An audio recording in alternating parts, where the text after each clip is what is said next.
ದಾವಣಗೆರೆ ಜಿಲ್ಲೆಯ ಜಗಳೂರು ವಿಧಾನಸಭಾ ಕ್ಷೇತ್ರದ ಶಾಸಕ ಬಿ ದೇವೇಂದ್ರಪ್ಪನವರು ಇತ್ತೀಚಿನ ಒಂದು ಕಾರ್ಯಕ್ರಮವೊಂದರಲ್ಲಿ ಮಾಜಿ ಶಾಸಕರ ಆಡಳಿತ ಅವಧಿಯಲ್ಲಿ ಕ್ಷೇತ್ರದಲ್ಲಿ ಏನು ಕಟ್ಟಿಹಾಕಿದ್ದಾರೆ ಎಂಬ ಹೇಳಿಕೆಗೆ ಮಾಜಿ ಶಾಸಕ ಎಚ್.ಪಿ. ರಾಜೇಶ್ ಅವರು ಪಟ್ಟಣದ ಪತ್ರಿಕಾ ಭವನದಲ್ಲಿ ಸುದ್ದಿಗೋಷ್ಠಿ ಮೂಲಕ ತಿರುಗೇಟು ನೀಡಿದ್ದಾರೆ.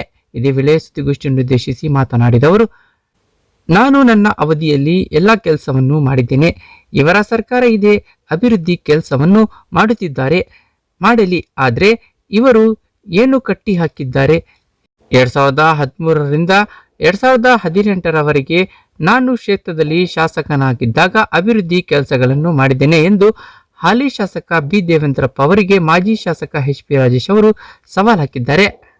ವಿಧಾನಸಭಾ ಕ್ಷೇತ್ರ ನಮ್ಮದು ಎಂದು ಕೆಲಸವನ್ನು ಮಾಡಿರುವನು ನಾನು. ಕಟ್ಟಿದ್ದು ಕಟ್ಟಿ ಹಾಕಿದ್ದಾರೆ ಎಂಬ ಪದದ ಅರ್ಥವನ್ನು ಶಾಸಕರು ಹೇಳಬೇಕು. ಶಾಸಕರಾಗಿ ಜವಾಬ್ದಾರಿ ಸ್ಥಾನದಲ್ಲಿದ್ದು ಈ ಮಾತುಗಳು ನಿಮ್ಮ ಬಾಯಲ್ಲಿ ಬರಬಾರದು. ನಾನು ಮತ್ತು ಎಸ್.ವಿ. ರಾಮಚಂದ್ರಪ್ಪನವರು ಸೇರಿ 57 ಕೆರೆಗೆ ನೀರು ತುಂಬಿಸಿದ್ದೇವೆ. ನಮ್ಮ ಶ್ರಮದ ಜೊತೆಗೆ ತರಳಬಾಳು ಶ್ರೀಗಳ ಆಶೀರ್ವಾದ ಹೋಗಿದೆ ಎಂದು ತಿಳಿಸಿದರು. ತಾಲೂಕಿನಲ್ಲಿ ಜೂಜಾಟ ಬಹಳ ನಡೆಯುತ್ತಿದೆ. ಬೇರೆ ಬೇರೆ ಜಿಲ್ಲಾ ತಾಲೂಕುಗಳಿಂದ ಬಂದು ಕೋಟಿಗಟ್ಟಲೆ ಆಟವನ್ನು ಆಡುತ್ತಿದ್ದಾರೆ. ನಾನು ಏನಾದರೂ ಮಾತನಾಡಿದರೆ ನಿಮ್ಮ ಮೇಲೆ ಕೇಸ್ ಹಾಕುತ್ತೇನೆ ಎಂದು ಹೇಳುತ್ತಾರೆ. ಕೇಸ್ ಹಾಕಿ ಸ್ವಾಮಿ, ನಾನು ಯಾವುದಕ್ಕೂ ಹೆದರುವುದಿಲ್ಲ. ನಾನು ಯಾವತ್ತೂ ಕುಟುಂಬದ ವಿಚಾರವಾಗಿ ಮಾತನಾಡಿಲ್ಲ. ಸಂಬಂಧಗಳು ಇದ್ದರೆ ಬಂದು ಊಟವನ್ನು ಮಾಡಿಕೊಂಡು ಹೋಗಲಿ. ಇಲ್ಲಿ ರಾಜಕೀಯವೇ ಬೇರೆ, ಸಂಬಂಧವೇ ಬೇರೆ. ನಿಮ್ಮ ಗೊಡ್ಡ ಬೆದರಿಕೆಗೆ ನಾನು ಹೆದರುವುದಿಲ್ಲ. ಇನ್ನು ರಸ್ತೆ ಅಗಲೀಕರಣ ವಿಚಾರದಲ್ಲಿ ಹೇಳುವುದೊಂದು ಮಾಡುವುದು ಇನ್ನೊಂದು ಆಗಿದೆ. 69 ಅಡಿ ಅಗಲೀಕರಣ ಅಂತ ಹೇಳಿ ಈಗ ಮನಸ್ಸೋ ಇಚ್ಛೆ 25-35 ಅಡಿ ರಸ್ತೆಯನ್ನು ಅಗಲೀಕರಣ ಮಾಡಿ ಚರಂಡಿಯನ್ನು ಮಾಡಲಾಗುತ್ತಿದೆ. ಈ ವಿಚಾರವಾಗಿ ಅಂಗಡಿ ವರ್ತಕರು ನಿಮಗೆ ಎಷ್ಟು ಹಣ ನೀಡಿದ್ದಾರೆ ಎನ್ನುವುದು ಸಹ ನಮ್ಮ ಬಳಿ ಮಾಹಿತಿ ಇದೆ. ಅಲ್ಲದೆ ತಾಲೂಕು ಪಂಚಾಯಿತಿ ಮಳಿಗೆಗಳನ್ನು ಹರಾಜು ಪ್ರಕ್ರಿಯೆಯನ್ನು ಮಾಡದೆ ಹೆಚ್ಚಿನ ಹಣ ನೀಡಿದವರಿಗೆ ಮತ್ತು ನೀಡಲಾಗಿದೆ. ಜೆಡ್ಪಿ ಮತ್ತು ಟಿಪಿ ಅನುದಾನಗಳು ಬಂದಿವೆ. ಅನುದಾನ ಮಾಡಿದ ಬೋರ್ಡ್ಗಳು ಎಲ್ಲಿ ಹಾಕಲಾಗಿದೆ? ಮೊನ್ನೆ ಶಾಸಕರು ಪುರಸಭೆಯಲ್ಲಿ ಅವರ ಜನಸಂಪರ್ಕ ಕಚೇರಿಯಲ್ಲಿ ನಡೆದಂಥ ಒಂದು ಕಾರ್ಯಕ್ರಮದಲ್ಲಿ ನನಗೂ ಮತ್ತು ರಾಮಚಂದ್ರಪ್ಪನವರು ಇಬ್ಬರು ಮಾಜಿ ಶಾಸಕರು ಏನು ಕೆಲಸ ಮಾಡಿಲ್ಲ, ನಾನು ಕೆಲಸ ಮಾಡಿದ್ದೀನಿ, ಸ್ವಲ್ಪ ಅವರೇನು ಕೆಲಸ ಮಾಡಿಲ್ಲ, ನಾನು ಕೆಲಸ ಮಾಡಿದ್ದೀನಿ 3 ವರ್ಷದಲ್ಲಿ ಅಂತ ಹೇಳಿ ಭಾಷಣ ಮಾಡ್ಬೇಕಾದ್ರೆ ಮಾತಾಡಿರ್ತಕ್ಕಂಥದ್ದು. ಅದಕ್ಕಾಗಿಯೇ ಪತ್ರಿಕಾಗೋಷ್ಠಿಯನ್ನು ಕರೆದಿರ್ತಾರೆ. ನಮಗೂ ಸಂತೋಷ, ಅವರು MLA ಅವರಾಗಿದ್ದಾರೆ, ಸರ್ಕಾರ ಇದೆ, ಅವ್ರು ಕೆಲಸ ಮಾಡೋದಕ್ಕೆ ಅಭಿವೃದ್ಧಿ ಕೆಲಸ ಮಾಡೋಕ್ಕೆ ನಮಗೇನು ಅಭ್ಯಂತರ ಇಲ್ಲ. ಆದರೂ ನಮ್ಮ ಬಗ್ಗೆನೇ ಮಾತಾಡಿದ್ದಾರೆ. ಅದು ನೀವೇನು 1 ಬಾರಿ ಶಾಸಕರಾಗಿದ್ರಿ ಮತ್ತು 2 ಬಾರಿ ಶಾಸಕರಾಗಿ ಏನು ಕಡಿದು ಕಟ್ಟೆ ಹಾಕಿದ್ದೀರಿ ನೀವು ಅಂತ ಒಂದು ಮಾತನ್ನು ಆಡಿರ್ತಕ್ಕಂಥದ್ದು ನಮಗೆ ನೋವಾಗಿದೆ. ಮೊನ್ನೆ ಕಳೆದ 2-3 ದಿನದ ಹಿಂದೆ ಮಾಜಿ ಶಾಸಕರಾಗಿದ್ದ ರಾಮಚಂದ್ರ ಅವರು ಪತ್ರಿಕಾಗೋಷ್ಠಿಯನ್ನು ಕರೆದಿರ್ತಕ್ಕಂಥದ್ದು. ಅದಾದಮೇಲೆ ನಾನು ನನ್ನ ವಿಷಯ ತಿಳಿದೋಣ ಅಂತ ನಾನು ನಿಮಗೆ ಕರೆದಿದ್ದೀನಿ. ಅವರು ಆ ಥರ ಮಾತಾಡಿದ ಒಂದು ಕಡೆ ನೋವು ಆಯಿತು.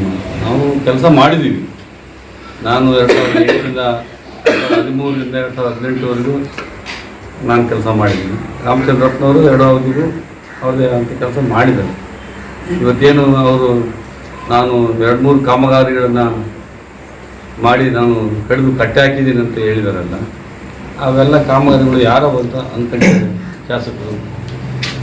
ಈಗೇನು ಕೋರ್ಟ್ ಮುಂದ್ಗಡೆ ಏನೊಂದು 10-12 ಕೋಟಿಯ ಕಾಮಗಾರಿ ರಸ್ತೆ ಅಗಲೀಕರಣ ನಡೀತಿದೆ, ಅದು ಯಾರ ಅವಧಿಯಲ್ಲಿ ಮಂಜೂರಾತ್ ಆಗಿತ್ತು ಅಂತ ಈ ಶಾಸಕರು ಹೇಳ್ಬೇಕಾಗುತ್ತೆ. ಅದೊಂದು ಕಾಮಗಾರಿ ಇಟ್ಕೊಂಡು ಹೇಳಿದ್ದಾರೆ. ನಾನು ಕಡಿದು ಕಟ್ಟೆ ಹಾಕಿರೋದು ಇದೊಂದು ಕಾಮಗಾರಿ.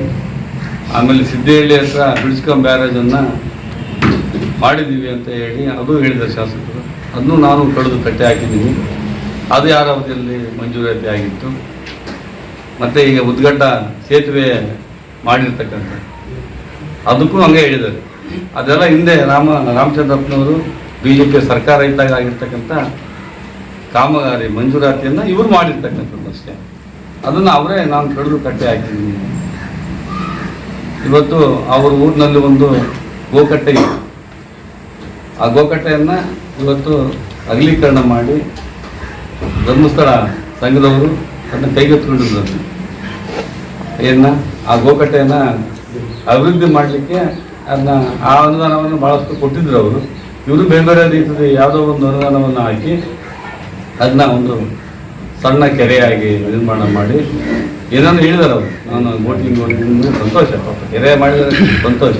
ಅದು ಕೆಳಗೋಡಿಗೆ ಹೋಗ್ತಕ್ಕಂಥ ನೀರನ್ನು ಇದಕ್ಕೆ ಡೈವರ್ಟ್ ಮಾಡ್ಕೊಂಡು ಅವ್ರಿಗೆ ಮಾಡಿದ್ದಾರೆ, ಆಗಲಿ ಸಂತೋಷ. ಅವ್ರಿಗೆ ಮಾಡಿದ್ದು ಕೆರೆ ಮಾಡಿದರೆ ನೀರು ಸಂತೋಷ. ಅಂಥ ಗೋಕಟ್ಟೆಗಳು 100 ಗೋಕಟ್ಟೆ ಇದೆ ನಮ್ಮ ವಿಧಾನಸಭಾ ಕ್ಷೇತ್ರದಲ್ಲಿ. ಅವಕ್ಕೂ ಮಾಡಿ, ಯಾಕೆ ಮಾಡ್ಬೋದು? ನಿಮ್ಮೂರಿಗೆ ಒಂದ್ಕೆ ಮಾಡ್ಕೊಂಡ್ಬಿಟ್ಟಿದ್ರಿ ಸಾಕ ಅಂದರೆ ಎಲ್ಲ ಒಂದು ಕಡೆಗೆ ನಿಮಗೆ ಸ್ವಾರ್ಥ ಅಂತ ತೋರಿಸಿ. ನಮ್ಮೂರಿಗೆ ಮಾಡಿದ್ದು, ನಾವು ಮಾಡಿದ್ವಿ ಕೆಲಸನ. ನಾವು ನಮ್ಮ ವಿಧಾನಸಭಾ ಕ್ಷೇತ್ರನೇ ನಮ್ಮೂರು ಅಂದ್ಕೊಂಡು ಮಾಡಿದ್ವಿ. ನಾವು ನಮ್ಮೂರು ಅಂತ ನಮ್ಮ ಒಂದು ಬಿಸಿಗೆರೆ ಒಂದೇ ನಮ್ಮ ಅಭಿವೃದ್ಧಿ ಅಲ್ಲ. ನಾವೆಲ್ಲಿ ನಾವು ಈ ಕೆಲಸ ಮಾಡ್ತಿದ್ದೀವಿ ಅದೇ ನಮ್ಮೂರು, ಅದೇ ನಮಗೆ ನಾವು ಮಾಡ್ತಕ್ಕಂಥ ಕೆಲಸಗಳಿಗೆ ಅದು ನಮ್ಮೂರು ಅಂದ್ಕೊಂಡಿವಿ. ನಾವು ನಮ್ಮ ವಿಧಾನಸಭಾ ಕ್ಷೇತ್ರನೇ ನಮ್ಮೂರು ಅಂತ ಹೇಳಿ ಪ್ರತಿ ಹಳ್ಳಿಗಳಿಗೂ ನಾವು ಅಭಿವೃದ್ಧಿ ಮಾಡಿದ್ವಿ.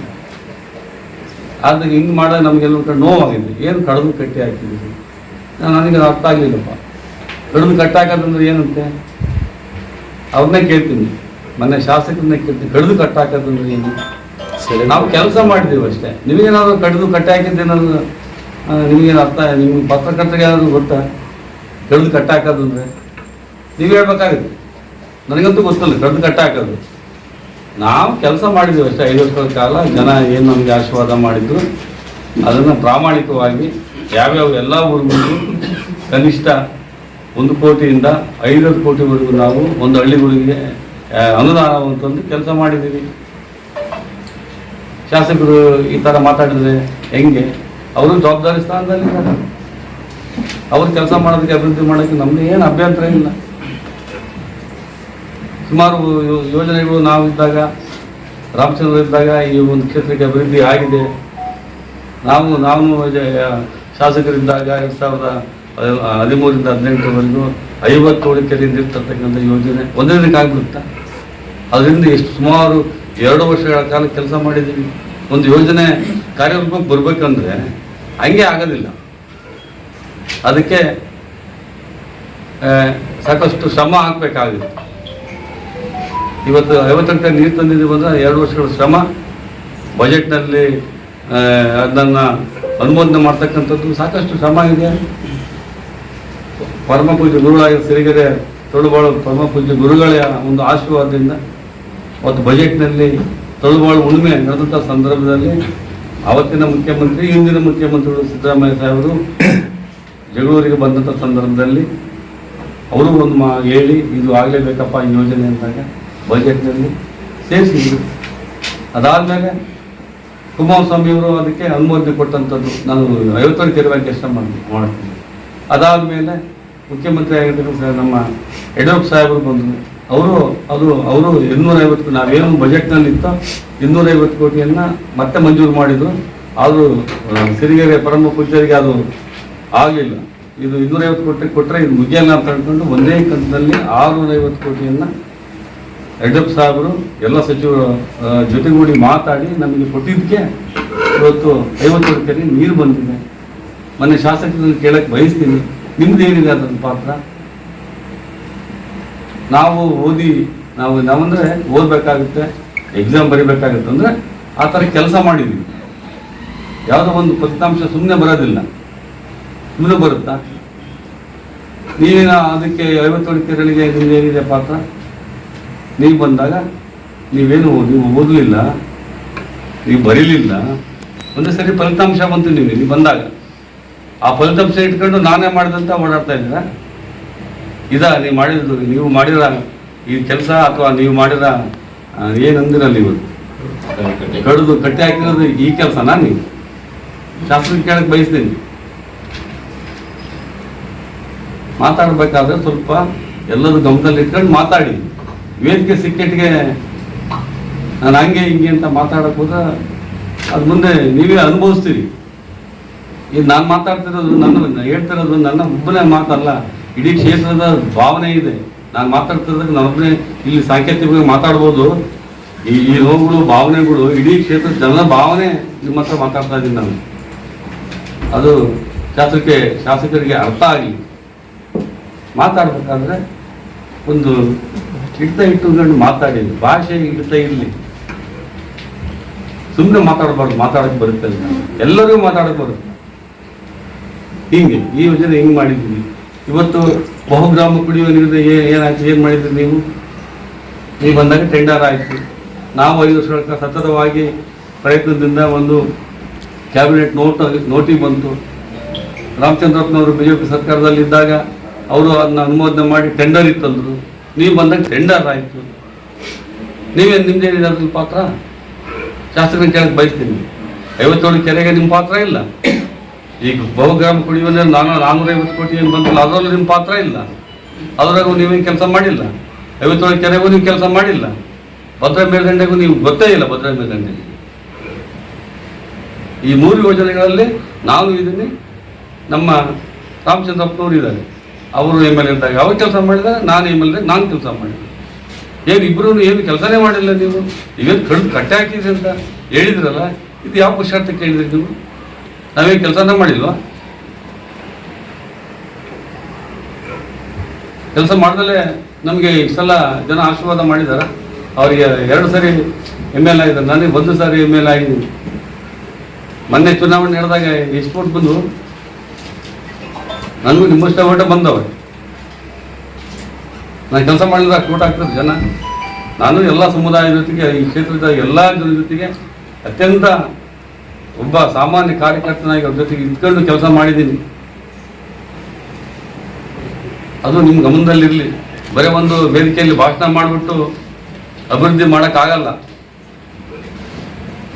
ಯಾವುದಾದ್ರು ಯೋಜನೆಗಳು ಬರಬೇಕಂದ್ರೆ ಅದಕ್ಕೆ ಹಿಂದೆ ಪರಿಶ್ರಮ ಹಾಕ್ಬೇಕಾಗುತ್ತೆ. ಸುಮ್ಮನೆ ಯೋಜನೆಗಳು ಬರಲ್ಲ. ನಮ್ಗೆ ಯಾವುದೇ ಅಧಿಕಾರ ದಾಹ ಇಲ್ಲ, ಯಾವುದು ಹೊಟ್ಟೆ ಕೆಚ್ಚಿ ಇಲ್ಲ. ನಮ್ಗೆ ಹಿನ್ನಡೆ ಆಗಿದೆ, ಒಪ್ಕೊಂತೀವಿ ನಾವು. ನೀವು ಇವತ್ತು ಶಾಸಕರಿದ್ದೀರಿ, ಸಾಕಷ್ಟು ಕ್ಷೇತ್ರದಲ್ಲಿ ಸಮಸ್ಯೆಗಳಿದ್ದಾವೆ. ಇವತ್ತು ಆ ಕಡೆ ಅರಸೀಕೆರೆ ಭಾಗದಲ್ಲಿ ಒಂದು 2 ಬಸ್ ಸ್ಟ್ಯಾಂಡ್ಗಳು ಆ ಕಾಲದಲ್ಲಿ ಆಗಿದ್ದು. ಇದುವರೆಗೂ 3 ವರ್ಷ ಆಗಿದೆ. ಅದಕ್ಕೆ ನೀವು KKRDB ಅನುದಾನ ಸಾಕಷ್ಟು ಬರುತ್ತೆ, DMF ಫಂಡು ಸಾಕಷ್ಟು ಬರುತ್ತೆ. ಈ ಕಡೆ ಬರಲ್ಲ, ಆ ಕಡೆ 7 ಪಂಚಾಯತಿ ಬರುತ್ತೆ. ಆ DMF ಫಂಡು ಮತ್ತು KKRDB ಅನುದಾನ ಎಲ್ಲೂ ಇತ್ತು. ಅವೆರಡು ಬಸ್ ಸ್ಟ್ಯಾಂಡ್ ಹಂಗೆ ಬೆಳೀತಾ ಇದಾವಲ್ಲ. ಅವು ನೀವು ಒಂದು ಅಭಿವೃದ್ಧಿ ಮಾಡ್ತೀವಿ, ನಾವು ಕಡ್ದು ಕಟ್ಟೆ ಹಾಕಿದ್ದೀನಿ ಅಂತ ಹೇಳ್ತಾ ಇದ್ದೀರಲ್ಲ, ಇದಾಕ ನೀವು ಕಡ್ದು ಕಟ್ಟೆ ಹಾಕಿರೋದು? ನಿಮ್ಮದೇ ಸರ್ಕಾರ ಇದ್ದ ಮಾಡಿ ಸ್ವಾಮಿ, ನಾವೇನು ಕೇಳಲ್ಲ. ಇಡೀ ಕ್ಷೇತ್ರದಲ್ಲಿ ಎಲ್ಲ ಹಳ್ಳಿಗಳಲ್ಲಿ ನಮ್ಮ ಕಾಲದಲ್ಲಿ ಶುದ್ಧ ನೀರಿನ ಘಟಕಗಳು ಮಾಡಿದ್ವಿ. ಅದು ಇದುವರೆಗೂ ಒಂದು ರಿಪೇರಿ ಮಾಡೋಕ್ಕೆ ನಿಮಗೆ 3 ವರ್ಷ ಮಾಡೋಕ್ಕಾಗಿಲ್ಲ ಅಂದ್ರೆ ಹೆಂಗೆ ನಿಮ್ಮ ಯೋಚನೆ? ಯಾರು ಮಾಡಿಸ್ಬೇಕು ಅವನ್ನೆಲ್ಲ? ಸಾಮಾನ್ಯ ಜನಗಳು ಹಳ್ಳಿಗಳಲ್ಲಿ ಫ್ಲೋರೈಡ್ ನೀರು, ಅರ್ಸನಿಕ್ ನೀರು, ಹೌದಾ, ನೀರು ಕುಡಿಯೋಕ್ಕೆ ನೀರಿನ ಉಪ್ಪು ನೀರು ಇವೆಲ್ಲ ಇದ್ದಾವೆ. ಅವನ್ನ ಕನಿಷ್ಠ ಅವನ್ನ ರಿಪೇರಿ ಮಾಡಿ ನಮ್ಮ ಜನಕ್ಕೆ ನೀರು ಕೊಡೋಕ್ಕಾಗಲಿಲ್ಲ ಅಂದರೆ ಅದನ್ನ ಕೇಳಿದರೆ ಹೊಟ್ಟೆ ಕಿಚ್ಚು ಅಂತೀರಾ? ಇದನ್ನ ಕೇಳಬಾರ್ದ? ನಾನು ಈ ಕ್ಷೇತ್ರದ ಮತದಾರ ಇದ್ದೀನಪ್ಪ. ನಾನು MLA ಬಿಟ್ಬಿಡಿ. ಒಬ್ಬ ಈ ಕ್ಷೇತ್ರದ ಮತದಾರರಿಗೆ ಎಲ್ಲರಿಗೂ ಕೇಳೋಕೆ ಹಕ್ಕಿದೆ. ಅವ್ರು ಯಾರು ಕೇಳ್ತಾರೆ ನಾನು ಕೇಳಬೇಕಾಗಿದೆ. ಇವತ್ತು ಅಶುದ್ಧ ನೀರು ಕೊಡೋಕ್ಕಾಗಿ ನಿಮ್ಗೆ ಏನಾಗಿದೆ? ಇವತ್ತು ಜಲ್ ಜೀವನ್ ಮಿಷನ್ ಅಡಿಯಲ್ಲಿ ಎಲ್ಲ ನಾವು ನಮ್ಮ ಕಾಲದಲ್ಲಿ ಎಲ್ಲ ಕಾಲೋನಿಗಳು SC SC DSP SCP ಯೋಜನೆ ಅಡಿಯಲ್ಲಿ ಎಲ್ಲ ಗ್ರಾಮಗಳಲ್ಲಿ ನಾವು CC ರಸ್ತೆಯನ್ನು ಹೊಡೆದು ಜಲ್ ಜೀವನ್ ಮಿಷನ್ ಯೋಜನೆ ಅಡಿಯಲ್ಲಿ CC ರಸ್ತೆ ಗುಂಡಿಗಳು ಹಂಗೆ ಬಿಟ್ಟಿದ್ದಾರೆ. ಅವ್ರು ಮುಚ್ಚಕ್ಕೂ ಸಹ ನಮಗೆ ವ್ಯವಧಾನ ಇಲ್ವಾ? ಏನಾಗಿದೆ ನಿಮಗೆಲ್ಲ ಕೆಲಸ ಮಾಡೋದಕ್ಕೆ? ಮಾತಾಡ್ತಾ ಹೋದ್ರೆ ಭಾಳ ಮಾತಾಡೋದಿದೆ. ಇವತ್ತು ಕ್ಷೇತ್ರದಲ್ಲಿ ಏನಾಗಿದೆ, ಪಟ್ಟಣದಲ್ಲಿ ಏನಾಗಿದೆ, ಇವತ್ತು ಇಡೀ ಕ್ಷೇತ್ರದಲ್ಲೇ ಎಲ್ಲ ಕಡೆನೂ ಜೂಜಾಡ್ತಿದ್ದಾರೆ. ಈ ಕಾನೂನು ಇಲಾಖೆ ಏನು ಮಾಡುತ್ತೆ, ರಕ್ಷಣಾ ಇಲಾಖೆ ಏನು ಮಾಡ್ತಿದೆ, ಎಲ್ಲ ಹಳ್ಳಿಗಳಲ್ಲೂ ಬೇರೆ ಬೇರೆ ಕಡೆಯಿಂದ ಬಂದು ಇಲ್ಲಿ ಜೂಜಾಡ್ತಿದ್ದಾರೆ. ತಮ್ಮ ಗಮನಕ್ಕಿದೆ ಅಂತ ನಾನು ಭಾವಿಸಿದ್ದೀನಿ. ನಿಮ್ಮ ಗಮನಕ್ಕೆ ಇಟ್ಕೊಂಡೆ ಅವರೆಲ್ಲ ಎಲ್ಲ ಹಳ್ಳಿಗಳಲ್ಲೂ ಜೂಜಾಡಿಸ್ತಿದ್ದಾರೆ. ಬೇರೆ ಬೇರೆ ಬೇರೆ ಬೇರೆ ಜಿಲ್ಲೆಗಳಿಂದ ಬೇರೆ ಬೇರೆ ರಾಜ್ಯಗಳಿಂದ ಬಂದು ಇಲ್ಲಿ ಜೂಜು ಒಂದೊಂದು ಕೋಟಿಗಟ್ಟಲೆ ಜೂಜು ನಡೀತಿದೆ ನನಗೆ ಮಾಹಿತಿ ಪ್ರಕಾರ. ಇದು ರಕ್ಷಣಾ ಇಲಾಖೆಗೆ ಗೊತ್ತಿಲ್ವಾ ಅಥವಾ ನಿಮಗೂ ಗೊತ್ತಿಲ್ವಾ? ನನ್ಗೆ ಗೊತ್ತಿದೆ ಅಂತ ಭಾವಿಸಿದ್ದೀನಿ. ಇಲ್ಲೇ ಸಿಟಿಯಲ್ಲೇ ಒಂದು ಕ್ಲಬ್ ಓಪನ್ ಮಾಡ್ತಿದ್ದೀರಿ ನಿಮ್ಮ ಹಿಂಬಾಲಕರ ಕಡೆಯಿಂದ. ಇದು ಎಷ್ಟು ನ್ಯಾಯ? ಇದು ಎಷ್ಟೋ ಕುಟುಂಬಗಳು ಬೀದಿ ಬಂದಿದ್ದಾವೆ. ಇವತ್ತು ಎಷ್ಟೋ ಕುಟುಂಬಗಳು ಪಟ್ಟಣದಲ್ಲಿ ಹಳ್ಳಿಗಳಲ್ಲಿ ಈ ಜೂಜುಕೋರರಿಂದ ಬೀದಿ ಬಂದಿದ್ದಾವೆ. ಇದು ನಿಮಗೆ ಸರಿ ಅನ್ಸುತ್ತಾ ಶಾಸಕರೇ? ಇದ್ರ ಬಗ್ಗೆ ಗಮನ ಕೊಡಿ. ನಮ್ಮನ್ನು ಟಾರ್ಗೆಟ್ ಇಟ್ಟು ಮಾತಾಡೋದಾಯ್ತು, ನಮ್ಮನ್ನು ಟಾರ್ಗೆಟ್ ಇಟ್ಟು ಮಾತಾಡಿ. ನಾವೇನಾದ್ರು ಮಾತಾಡಿದ್ರೆ ನಮ್ಮನ್ನು ಕೇಸ್ ಹಾಕ್ತೀವಿ ಅಂತ ಹೇಳಿದ್ದೀರಿ. ಹಾಕ್ಸಿ, ಪರವಾಗಿಲ್ಲ. ಎಷ್ಟು ಕೇಸನ್ನು ಹಾಕಿ ನಾವು ಎದುರಿಸಕ್ಕೆ ಸಿದ್ಧ ಇದ್ದೀನಿ. ಜನರ ಪರವಾಗಿದ್ದೀನಿ, ಕ್ಷೇತ್ರದ ಜನತೆಯ ಪರವಾಗಿದ್ದೀನಿ. ಹಾಕ್ಸಿ, ಪರವಾಗಿಲ್ಲ. ನಾವು ನಿಮ್ಮ ವೈಯಕ್ತಿಕ ಕುಟುಂಬದ ಬಗ್ಗೆ ನಾನು ಎಂದೂ ನಿಮ್ಮ ಕುಟುಂಬದ ಬಗ್ಗೆ ಮಾತಾಡಕ್ಕೆ ಹೋಗಿಲ್ಲ. ಅದರ ಅವಶ್ಯಕತೆ ನನಗಿಲ್ಲ. ನೀವು MLA ಇದ್ರೆ ನಾನು ಕ್ಷೇತ್ರದ ಜನರ ಪರವಾಗಿ ಮಾತಾಡ್ತೀನಿ. ನಿಮ್ಮ ಕುಟುಂಬ ತಗೊಂಡು ನಾನು ಏನು ಮಾಡಕ್ಕೆ ಹೋಗಿಲ್ಲ. ನೀವು ಜನಪ್ರತಿನಿಧಿಗಳು, ನೀವು ಈ ಕ್ಷೇತ್ರದ ನೀವು ಉತ್ತರದಾಯಿತ್ವ ನೀವು ಕೊಡಬೇಕಾಗುತ್ತೆ. ಈ ಕ್ಷೇತ್ರದ ಜನಕ್ಕೆ ಉತ್ತರ ಕೊಡಬೇಕಾಗುತ್ತೆ ಅಂತ ನಾನು ಅವ್ರ ಪರವಾಗಿ ಮಾತಾಡ್ತಾ ಇದ್ದೀನಿ. ನಾನು ಎಂದೂ ನಿಮ್ಮ ಕುಟುಂಬದ ಬಗ್ಗೆ ವ್ಯಕ್ತಿ ಬಗ್ಗೆ ನಾನು ಮಾತಾಡೇ ಇಲ್ಲ. ಪ್ರತಿ ಇದರಲ್ಲೂ ಮೀಟಿಂಗಲ್ಲೂ ಏನು ಕುಟುಂಬದ ಬಗ್ಗೆ ಮಾತಾಡಿದ್ರೆ ನಾನು ಹಂಗೆ ಮಾಡ್ತೀನಿ ಹಿಂಗೆ ಮಾಡ್ತೀನಿ. ನಾನು ಯಾಕೆ ಮಾತಾಡಬೇಕು? ಕುಟುಂಬದ ಬಗ್ಗೆ ನನಗೇನಿದೆ? ನೀವು ನಮ್ಮ ಸಂಬಂಧಿಕರೇ ಇರ್ಬೋದು. ನೀವು ಸಂಬಂಧಿಕರು ಏನಕ್ಕೆ? ಊಟ ಮಾಡೋದಕ್ಕೆ, ಯಾವುದೋ ಮನೆಯಲ್ಲಿ ಕಾರ್ಯ ಕೆಲಸ ಇದ್ದರೆ ಸಂಬಂಧಗಳು. ರಾಜಕೀಯಕ್ಕೂ ಸಂಬಂಧಕ್ಕೆ ಏನು ವ್ಯತ್ಯಾಸ ಇದೆ? ಅದು ಬೇರೆ. ಅದು ಸಂಬಂಧಗಳೇ ಊಟ ಮಾಡೋಕ್ಕೆ, ತಿಂಡಿ ತಿನ್ನೋಕ್ಕೆ, ಮನೆ ಕೆಲಸ ಕಾರ್ಯಕ್ರಮಕ್ಕೆ ಬರೋಂಥದ್ದು. ನೀವು ಬರೋದು, ನಾನು ಬರ್ಬೋದು. ರಾಜಕೀಯದಲ್ಲಿ ಇದ್ದೀರಿ, ನೀವು ಒಂದು ಜನಪ್ರತಿನಿಧಿ ಆಗಿದ್ದೀರಿ. ನಾನು ಈ ಕ್ಷೇತ್ರದ ಮತದಾರ ಇದ್ದೀನಿ. ನಾನು ನಿಮ್ಮನ್ನು ಕೇಳೋಕ್ಕೆ ನನಗೆ ಪ್ರಜಾಪ್ರಭುತ್ವದಲ್ಲಿ ಹಕ್ಕಿದೆ. ನೀವು ಅದ್ರ ಮೇಲೆ ಕೇಸ್ ಹಾಕ್ತೀವಿ ಅಂದ್ರೆ ಹಾಕಿ, ಪರವಾಗಿಲ್ಲ. ಯಾವ ರೀತಿ ಕೇಸ್ ಹಾಕ್ತೀರೋ ನಾನು ಅದನ್ನು ಎದುರಿಸ್ತೀನಿ. ಇಂಥ ಗೊಡ್ಡು ಬೇಡಿಕೆಗೆ ನಾನು ಎದುರಲ್ಲ. ನೀವು ಕೆಲಸ ಮಾಡಿ. ನೀವು ಕೆಲಸ ಮಾಡೋಕ್ಕೆ 5 ವರ್ಷಕ್ಕೆ ಜನ ಆಶೀರ್ವಾದ ಮಾಡಿದರು. ಇವತ್ತು ಸರ್ಕಾರ ಇದೆ, ಸಾಕಷ್ಟು ಕ್ಷೇತ್ರದಲ್ಲಿ ಸಮಸ್ಯೆಗಳಿದ್ದಾವೆ. ಇವತ್ತು ನೀವೇನೋ ಅವತ್ತು ಪಟ್ಟಣ ಪಂಚಾಯತ್ ಆವರಣದಲ್ಲಿ ಹಕ್ಕುಪತ್ರ ಕೊಟ್ಟು ಯಾವಾಗ ಯಾರಿಗೆ ಅಲೆಮಾರಿ ಜನಾಂಗಕ್ಕೆ ನಾವು ಇಲ್ಲಿ 2018ರಲ್ಲಿ ಶಂಶೀರ್ ಲೇಔಟ್ನಲ್ಲಿ 1.5 ಎಕರೆ ಜಮೀನನ್ನು ನಾವು ಹುಡುಕಿ, ಅವತ್ತಿನ AC ಆಗಿರ್ತಕ್ಕಂಥ ಲೋಕೇಶ್ ಅವರು, ನಾವು, ತಹಶೀಲ್ದಾರ್ ಶ್ರೀಧರ್ ಮೂರ್ತಿ ಅವರು ಇಲ್ಲ. ಇವತ್ತು ತಹಶೀಲ್ದಾರ್ ಹೋಗಿ ಶಂಶೀರ್ ತಾವೆಲ್ಲ ಸಾಕ್ಷಿ ಇದ್ರೆ ಅಂತ ನಾನು ಭಾವಿಸಿದ್ವಿ. ನಿಮಗೆ ಗೊತ್ತಿದ್ದಂತೆ ಭಾವಿಸಿದ್ವಿ. ಅಲ್ಲಿ ಕೂತ್ಕೊಂಡು 1.5 ಎಕರೆ ಜಮೀನನ್ನು ನಾವಲ್ಲಿ ಅವರಿಗೆ ಇದೇನೇ ಅವತ್ತು ನಿರಾಶ್ರಿತರಿಗೆ ಅವತ್ತು ಕೆರೆ ಒತ್ತುವರಿ ಮಾಡ್ತಕ್ಕಂಥ ಸಂದರ್ಭದಲ್ಲಿ ಲೋಕಾಯುಕ್ತರು ಅವ್ರನ್ನ ತೆರವು ಮಾಡ್ತಕ್ಕಂಥ ಸಂದರ್ಭದಲ್ಲಿ ಅವ್ರನ್ನ ಲೀಸ್ಟ್ ಮಾಡಿ 60 ಜನಕ್ಕೆ ಮತ್ತು ಪತ್ರಕರ್ತರಿಗೂ ಕೊಡ್ಬೇಕಂತ ಅದರಲ್ಲಿ ಒಂದು ಯೋಚನೆ ಮಾಡಿದ್ವಿ. ಅದು ನಾವು ಹುಡುಕಿ ಮಾಡಿರ್ತಕ್ಕಂಥ ಇವತ್ತು ನೀವು ಕೊಟ್ಟಿದ್ದೀವಿ. ಅದೇ ನಾನು ಮಾಡಿ ಕಡಿದು ಕಟ್ಟಿ ಹಾಕಿಬಿಡಿದೆ ಅಂತ ಹೇಳಿದ್ರಲ್ಲ. ಈ ದಾಖಲೆ ಬೇಕಾದ್ರೆ ದಾಖಲೆ ನಾನು ಆಟೇಟಲ್ಲಿ ತರಿಸ್ತೀನಿ. ಅವತ್ತು ಯಾರು ಮಾಡಿದ್ದು, ಯಾರಿಗೆ ಕೊಟ್ಟಿದ್ದು ಅಂತ ಲೀಸ್ಟೇ ಮಾಡಿದ್ದೀನಿ. ನೋಡಿ, ಮಾತು ಬರುತ್ತಂತ ಎಲ್ಲ ಮಾತಾಡೋಕೆ ಹೋಗ್ಬೇಡಿ ಶಾಸಕರೇ. ನಾವು ನಿಮಗೆ ಸುಮ್ಮನೆ ವಿರೋಧ ಮಾಡ್ತಾ ಇಲ್ಲ. ಕ್ಷೇತ್ರದ ಜನ ಭಾಳ ಕಷ್ಟದಲ್ಲಿದ್ದಾರೆ. ರೈತರ ಪರವಾಗಿ ಇವತ್ತು ವಿದ್ಯುತ್ ಶಕ್ತಿ ಹಳ್ಳಿಗಳಲ್ಲಿ ಇಲ್ಲ. ನಾನು 3 ಗಂಟೆ 2 ಗಂಟೆ ಬರ್ತದೆ. ಇದನ್ನೆಲ್ಲ ಕೇಳ್ಯಾರ? ಗುಣಮಟ್ಟದ ಕರೆಂಟ್ ಬರ್ತಾ ಇಲ್ಲ. ರೈತರ ಬೆಳೆಗಳು ಇವತ್ತು ಮಳೆ ಇಲ್ಲ. ಇವತ್ತು ತೋಟಗಳು ಮಾಡ್ಕೊಂಡಿದ್ವಿ ನಾವು. ಎಲ್ಲ ಒಣಗಂತ ಪರಿಸ್ಥಿತಿ ಇದೆ. ಬೆಳೆಗಳು ಒಣಗತಕ್ಕಂಥ ಪರಿಸ್ಥಿತಿ ಇದೆ. ಗುಣಮಟ್ಟದ ಕರೆಂಟ್ ಬರ್ತಾ ಇಲ್ಲ. ಅದು ಕೊಟ್ಟರು 2 ಗಂಟೆ 3 ಗಂಟೆ ಕರೆಂಟ್ ಕೊಟ್ಟು ಅದ್ರ ಬಗ್ಗೆ ತಾವು ಮಾತಾಡ್ಬೇಕಲ್ಲ. ನಮ್ಮನ್ನೇ ಯಾಕೆ ಗುರಿಯಾಗಿ ಇಟ್ಕೊಂಡು ಮಾತಾಡ್ತೀರಿ? ಏನು ನಿಮ್ಮ ಉದ್ದೇಶ? ಇವು ನಾನು ಹೇಳ್ದವನ್ನೆಲ್ಲ ಸ್ವಲ್ಪ ಗಮನ ಇಟ್ಟು ಕೆಲಸ ಮಾಡಿ. ನಿಮ್ಮ ಕೆಲಸ ಮಾಡೋಕ್ಕೆ ನನಗೇನು ಹೊಟ್ಟೆ ಕಿಚ್ಚಿಲ್ಲ. ನಾವ್ಯಾವ ಅಧಿಕಾರ ದಾಹನೂ ಇಲ್ಲ. ನಾವೆಂದೂ ಅಧಿಕಾರ ದಾಹದಲ್ಲಿ ಇಲ್ಲವೇ ಇಲ್ಲ. ನಿಮಗೆ ಬೇಕಾದ್ರೆ ಇದ್ರೆ ಇರ್ಬೋದು ಅನ್ಸುತ್ತೆ ನನಗೆ.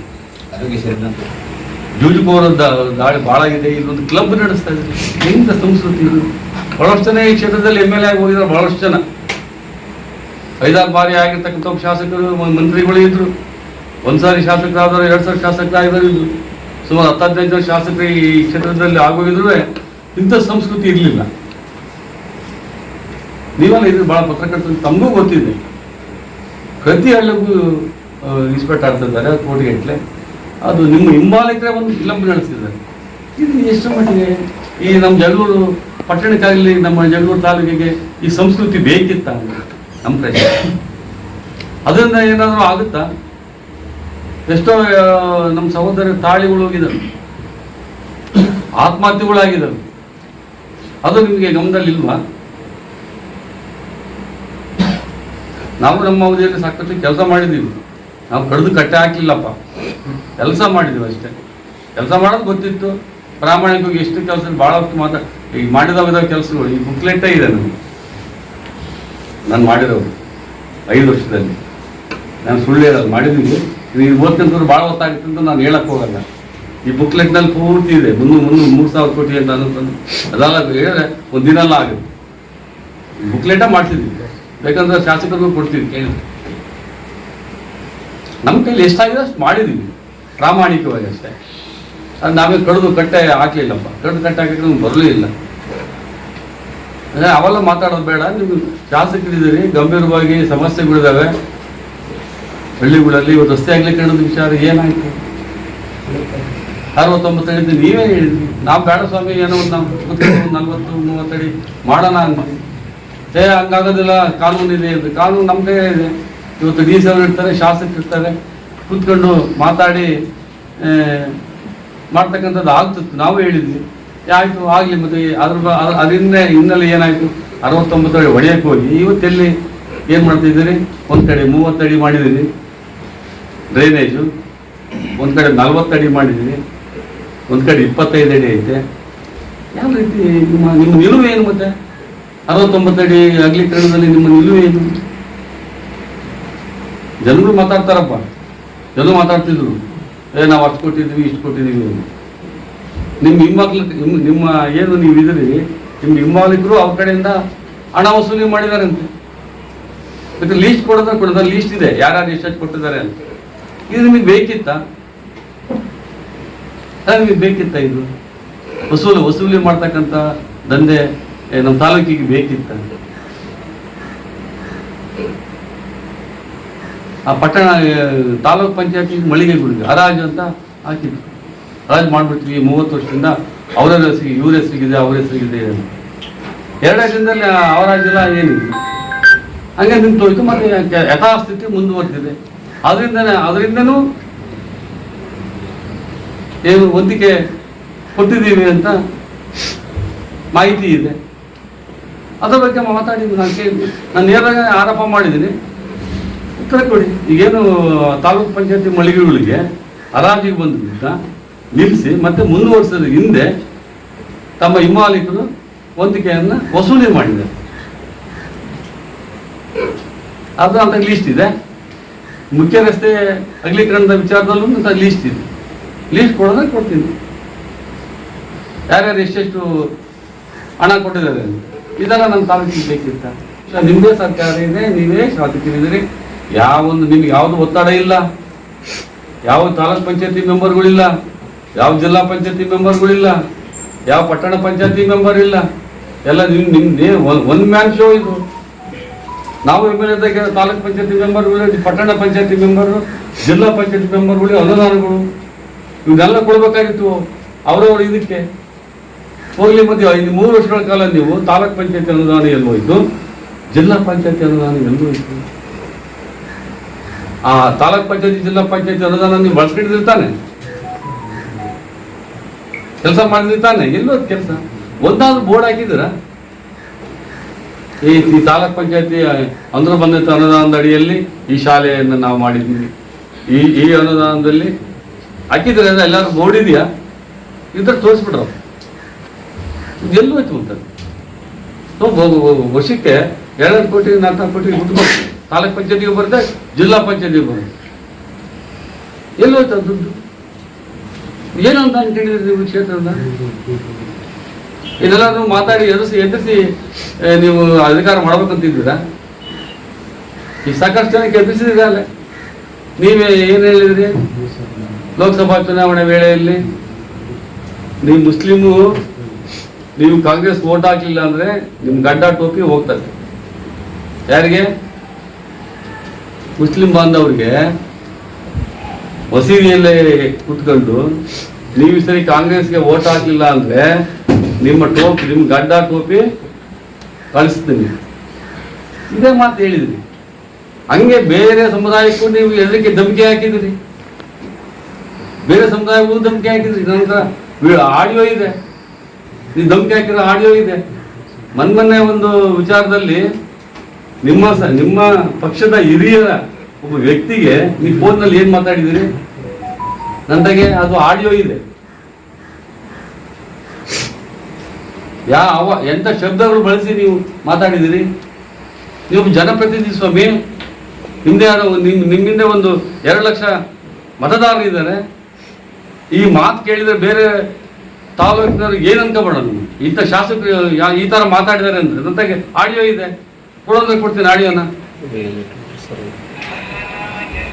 ಮಾತಿನಲ್ಲಿ ನೀವು ಇದ್ದೀರ, ನಿಮಗೆ ಜ್ಞಾನ ಇದೆ, ಮಾತಾಡೋಕ್ಕೆ ಬರ್ತಾರೆ. ನಿಮ್ಮಷ್ಟು ಮಾತಾಡೋಕೆ ನಮಗೆ ಬರಲ್ಲ, ನಿಮ್ಮಷ್ಟು ನಾಜೂಕಾಗಿ ಮಾತಾಡೋಕ್ಕೆ ಬರಲ್ಲ. ನಾವು ನಮ್ಮ ಹಳ್ಳಿ ಭಾಷೆಯಲ್ಲಿ ಮಾತಾಡೋಕೆ ನಮಗೆ ಬರ್ತದೆ ಅಷ್ಟೇ.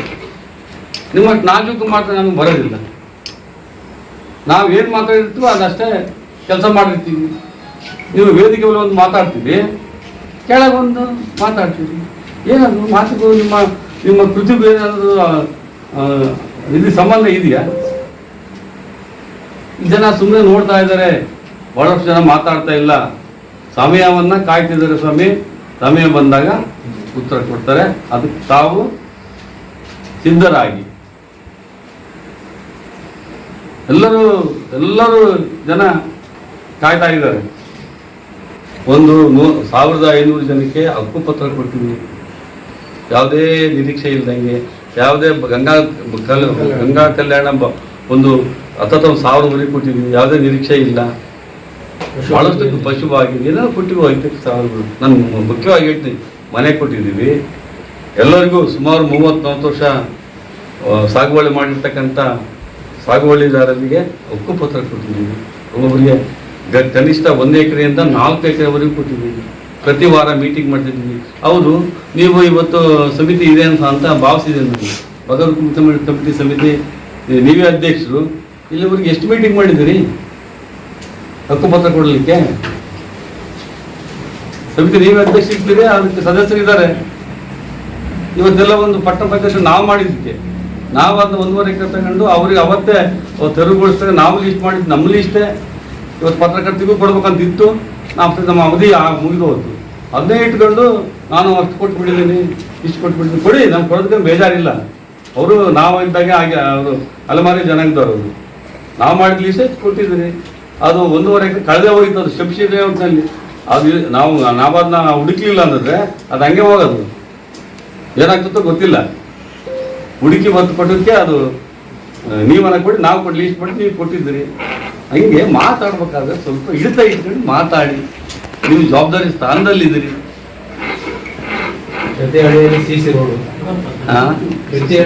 ಮಾಡಿದ್ದೀವಿ, ಎಲ್ಲ CC ರೋಡ್ ಮಾಡಿದ್ವಿ, ಎಲ್ಲರೂ ಮಾಡಿದ್ವಿ, ಎಲ್ಲ ಇದಾಯ್ತು.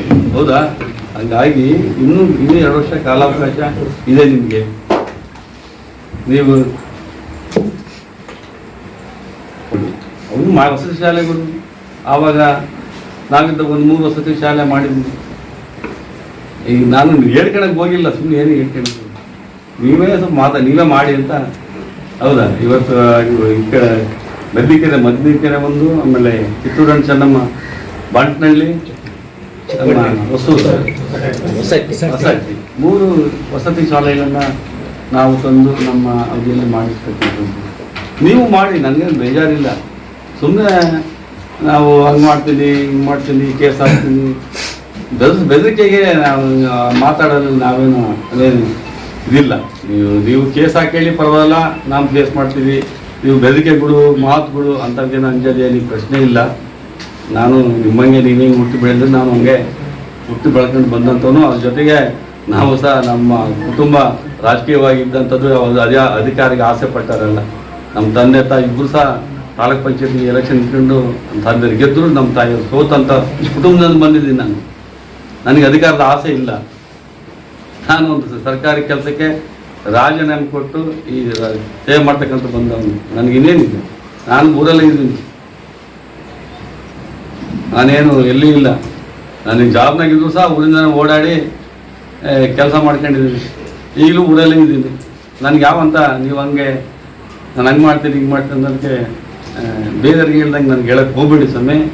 ನಾನು ಇಲ್ಲೇ ಹುಟ್ಟಿ ಇಲ್ಲೇ ಬೆಳೆದಂಥವ್ರು. ಕೆಲಸ ಮಾಡೋಕ್ಕೆ ನಂದೇನು ಅಭ್ಯಂತರ ಇಲ್ಲ. ಒಳ್ಳೆ ರೀತಿ ಆಡಳಿತ ಕೊಡಿ. ಏನಾಗಿದೆ ನಿಮಗೆ? ಯಾರು ಒತ್ತಡ ಇಲ್ಲ? ಒತ್ತಡ ಇದೆಯಾ ಸ್ವಾಮಿ? ಯಾರಾದ್ರು ತಾಲೂಕ್ ಪಂಚಾಯತಿ, ಜಿಲ್ಲಾ ಪಂಚಾಯತ್, ಪಟ್ಟಣ ಪಂಚಾಯತ್ ಏನು ಒತ್ತಡ ಇದೆ ಅವ್ರಿಗೆ? ನಾವು ಆ ಒತ್ತಡದಲ್ಲಿ ಇಷ್ಟು ಕೆಲಸ ಮಾಡಿದ್ದೀವಿ. ನಿಮ್ಗೆ ಯಾವುದು ಒತ್ತಡ ಇಲ್ಲ. ನೀವೇ ರಾಜರು ತಾನೆ. ಈ ಕ್ಷೇತ್ರಕ್ಕೆ ನೀವೇ ರಾಜರು. ಸ್ವಲ್ಪ ಗಮನ ಹರಿಸಿ. ಕ್ಷೇತ್ರದಲ್ಲಿ ಹಳ್ಳಿಗಳಲ್ಲಿ ಏನಾಗಿದೆ, ಇಷ್ಟಪಟ್ಟಾಡ್ತಕ್ಕಂಥವ್ರು ನಿಮ್ಮ ಹಿಂಬಾಲಿಕರೇ ಒಂದು ಕ್ಲಬ್ ಮಾಡ್ಕೊಂಡು ಇಷ್ಟಪಟ್ಟಾಡ್ತೀವಿ. ಇನ್ನೂ 2 ವರ್ಷ ಅವಧಿ ಇದೆ. ನಿಮ್ಮದೇ ಸರ್ಕಾರ ಇದೆ. ಕೆಲಸ ಮಾಡಿ. ನಾನು ನಿಮ್ಮ ಜೊತೆಗೆ ಇರ್ತೀನಿ.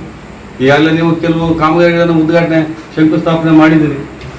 ಇವತ್ತು ಕ್ಯಾಸನಹಳ್ಳಿ ಕೆರೆ ಅಭಿವೃದ್ಧಿ ಮಾಡ್ಬೇಕು ಅಂತ ಅದಕ್ಕೊಂದು 3-4 ಕೋಟಿ ಹಾಕಿದ್ದೀರಿ.